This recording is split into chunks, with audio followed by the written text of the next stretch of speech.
एक सहाबी थे, घर आके अपनी बीवी को बताया कि नबी पाक अलैहिस्सलाम फरमाने लगे, आज हुजूर ने फरमाया है कि जिससे अल्लाह प्यार करता है उसे आजमाइशों में डालता है। बीबी खामोश हो गई, सुन लिया। रात शौहर ने पानी मांगा तो सारी रात पानी लेके खड़ी रही। सवेरे शौहर कहने लगा, बड़ा राजी हूँ, कुछ मांग ले। कहने लगी, तलाक दे दे मुझे।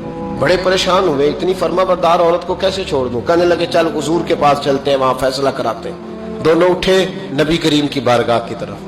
रस्ते में सहाबी का ठोकर लगी, पैर की घुटना जमीन पे लगा, फट गया, कई जगह से खून निकला।